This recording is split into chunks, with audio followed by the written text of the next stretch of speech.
خو یو ورځ د هغې خانه کعبې نه طواف کو غیر چاپېره نو چې کله طواف یې کو بلال رضی الله تعالی که نه نو په دې خانه کعبه کې به بوتان پراته وو دا حرم خو د بوتانو ډک وو نو بلال رضی الله تعالی داسې غیر چاپېره وکتل نو څوک په نظر نه راتلو نو داسې توکاڼې په هغې یو بوت باندې ورته کړي په هغې یو بوت یې لاړې ورته کړي وایي توپ دې شه او په تاسو دې لعنت چې ډېر خلک خو ګمراه کړی دی او خو خلک په خپلو لاسو باندې جوړ کړي او بیا درته سجدې کوي او بیا درنه زامن غواړي او مالونه غواړي او مصیبتونه درنه وایي ما نه لرې کا سوالونه درنه کوي نو هم خو په خپل لاس باندې تراشي هم درنه بیا حاجتونه غواړي وایي توپ دې شه او په تا دې لعنت شي په هغې بوت یې لاړې ورته کړي دې چا ولیدو چې چا ولیدو دا خبره ابو جهل ته وکړه وایي هغه بلال غلام نه دی د عبدالله ابن جدعان هغه غلام دا خبره ابو جهل ته چا وکړه وی دا بلال غلام نه دی دا عبدالله ابن جدعان چې کوم غلام دی هغه نن دا چلو کو په حرم کې په بوت باندې لاړې ورته کړې ابو جهل وی ښه ابو جهل چې دې خبرې نه خبر شو راغی په عبدالله ابن جدعان پسې د چې کوم مالک و وی تم صحابي شوی یې نعوذ بالله دوی به نبي علیه الصلاة والسلام ته بېدینه وي نو چې د هغوی په څوک ملګري و نو دا بېدینه شوي دي نو عبدالله ابن جدعان ته ابو جهل وی تم صحابي شوی یې او تم لات او منات او غزا دې پرېښودل او د محمد د رب بندګي دې شروع کړه نو عبدالله ابن جدعان ورته وی دا ته څه خبرې کوي دا تا ته چا ویلي دي په ما باندې دا شک مه کوه او که اوس وغواړم نو سلو خان به د خپلو بوتانو په نوم باندې قرباني کړمه زه خو د هغوی دومره عزت کوم او ته ما ته وایي چې تا لات منات پرېښي خپل بوتان دې پرېښي دي نو ابو جهل ورته وایي چې تا نه دي پرېښي نو ستا دې غلام ولې پرېښي دي څنګه زما غلام پرېښي دي وایي ستا غلام نن په حرم کې په بوت باندې لاړې ورتوکلي دي نو چې دی صافي شوی دی نو د غلام دومره څنګه همت کېدی شي چې مالک اجازت نه وي خو دا ورسره ستا لاس دی ځکه که نه هغه صافي شوی دی وایي ښه زما غلام دا چل کړی وي او عزت یې نه یم خبر اوس به زه خوښ شم روایاتو کې راځي عبدالله ابن جدعان چې د کوم سردار په دې ظلمونه شروع کړو خبره په مکه کې خوره شوه چې بلال ایمان راوړی دی په نبي علیه السلام صحابي شوی دی بس ظلمونه یې پې شروع کړو نو په مکه کې یو سردار و ډېر ظالم و د هغه نوم امیه ابن خلف دا امیه راغی او عبدالله ابن جدعان ته یې ویلو دې ته مال راکړه دې ته نشي سمولی دا بلال ته مال راکړه دا ته نشي سمولی مال یې راکړه هغه ورته یې وویله دا مصیبت زما نه لري که ته یې واله نو امیه ابن خلف دا بلال رضی الله تعالی عنه واغست چې وایغستو هغه چې بیا کوم ظلمونه کړي دي تاریخ لیکي تاریخ وایي په شګو کې به یې سملو په شګو کې د مکې په شګو کې او د عربو څومره تیز نور دی هغه چې انسان ویني فتح ورته لګي وایي په دې سړک باندې په پیزار کې په دې غرمه کې خپه نشي کېښودی د پیزار دا تلې ویلي کوي او پیزار ته دی چې هغه شګه رادن نه شو په غرمه کې که نه دا خپې دی غله پولې کوي دومره ګرمه شګی اخو اور ورېږي دلته سم د مکې ګرمي خو ډېره زیاته ګرمي ده نو بلال رضی الله تعالی به سارا ته ویستو په دې سره غرمه کې دا شګې چې د اور په شاتې به سرې شوي وي داسې به تودې وي په دې باندې به دا بلال رضی الله تعالی سمله او تودې غټې غټې تیږې به یې راواغستې او په دې سینه به ورته کېښودې یو دا چې د املای دې شګو نه جوخ ته ورشي او دویم دا چې د پاسې غاړې دا تیږې هم سیزي په هغې شګو به بلال رضی الله تعالی د بدن د کمیس لر کړی و او لغړو به یې پې سملولی او چې د هغې نه به یې راپاسو واړه به یې پسې کړلو په مکې په کوڅو کې به دی روان و هغوی به پسې خندل او چغې به یې والي او د بلال رضی الله تعالی د خولې نه به صرف یو اواز خطو احد احد احد یعنې داسې حالت یې ورله ورکړو چې د یو لوبو غونته څیز یې ترېنه جوړ کړو بلال رضی الله تعالی چې به په کوم طرف تېرېدو واړه به پسې کېدل خندل به ټوکې به پسې کولې بلال رضی الله تعالی فرمایي په خپله وایي دا زغره نه ده زغره دا زغره چې ده نو دا د اوسپنو یو کمیس دی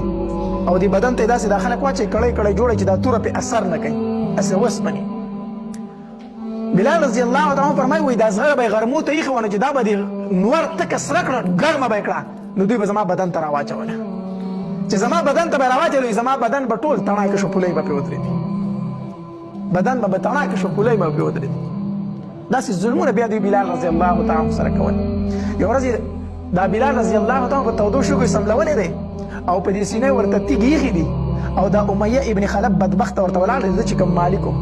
او وړو ته وایي راځئ په کاڼو یې ولئ ماشومان راځي او کاڼو باندې ولي او خاندي پورې دا لویه میله یې جوړه کړې ده او بلال رضی الله په مخې ته پروت دی په شګو کې د داسې یو میلې جوړه کړې یو ټوکه جوړه کړې واړه راغونډ کړي دي په دغه طرف باندې ابوبکر رضی الله تعالی عنہ تېرېدو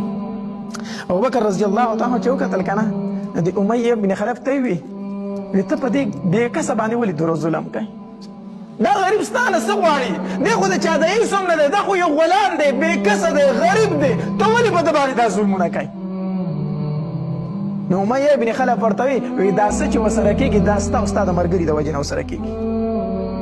دا ستا او ستا د ملګري چې کوم دی محمد صلی الله علیه وسلم دا ده سره د ستاسو د وجې نه کېږي او که خلاصولی شي جو خلاص یې که ابوبکر رضی الله تعالی عنہ فرمایل وی خرڅوي نه خرڅوي نه وی ولې نه خرڅومه وی په ده به ته څه کوې امیه بن خلف ورته په خندا شو وی په ده به ته څه کوې دی خو د هېڅ بېګار هم نه دی په کوڅو کې ګرځي دغه یو چغه وایي چې احد او حد دا خو لیونی دی په ده څه کوې ابوبکر رضی الله تعالی عنہ فرمایل بس ته پرېږده زما په کار دی وی خرڅومه وی په څو یې خرڅوئ وی په 3 اوقیې باندې په څو اوقیې باندې په 3 اوقیه په یوه اوقیه کې 40 اشرفۍ وي 40 دیناره دا دینار د سرو زرو پیسه ده نو په 3 اوقیې باندې خرڅومه یعنې په 100 او په 20 دیناره باندې خرڅومه بلال رضی الله ابوبکر رضی الله تعالی عنہ فرمایل وی دا زما شو وامې غستر دا پیسې به درله زه درکړمه بلال ما ته راپرېږده چې څنګه ابوبکر رضی الله تعالی عنہ واغست که نه امیه ابن خلف په خندا شو وی ابوبکر ډېر ګران دی واغست قسم په الله کو په یوه اوقیه دې اخیستنه هم مې درله درکوم کو دا تا په یوه اوقیه اخیست دا خو دومره بېکاره سړی دی چې په یو اوقیه مې لم درکو تا په 3 اوقیې واغستو ابوبکر رضی الله تعالی عنہ څه وفرمایل وی ای امیه قسم په الله کو په 100 اوقیې دې راکو نو هم مې درنه اخیستو ته خو 3 اوقیې وایي قسم په الله کو دا بلال دې ما ته په 100 اوقیې راکو هم مې درنه اخیستو او دا خیر دی کو دا بدنې تور دی خیر دی کو دا بدنې تور دی هو قلبه قلب ذهب د ده زړه خو د سرو زرو جوړ دی د ده زړه د سرو زرو دی دې زه پېژنم چې دا د کوم مقام انسان دی تاسو یې نه پېژنئ چې څنګه یې واغستو نو بلال رضی الله تعالی ابوبکر رضی الله تعالی ته وایي ابوبکره وی ځان له دې واغستم او کو الله له دې واغستم کو ځان له دې اخیستی ما ابوبکر کار راته ښیې چې کوم یې درله زمینداره درله کوم ګړې بیزې درله سروم او که ستا نور څه خدمت یې دیاړي مزدوري چې هغه درله کوم ښیه راته کار دې راته ښیه کو ځان له دې اخیستی او کو الله له دې اخیستی نو ما زما رب پرېږده بیا ما زما رب پرېږده ابوبکر رضی الله عنه فرمایل وی بلاله ما ځان له نه اخیستی ما الله له اخیستی او د دغې الله په نوم باندې ازاد یې تو ته ازاد یې الله ابوبکر رضی الله بلال رضی الله عنه راغی ابوبکر رضی الله تعالی نبی علیہ الصلوۃ والسلام لره اذا الله پاک پیغمبره بلال می واغستو د امیه ابن خلف نه می بلال واغستو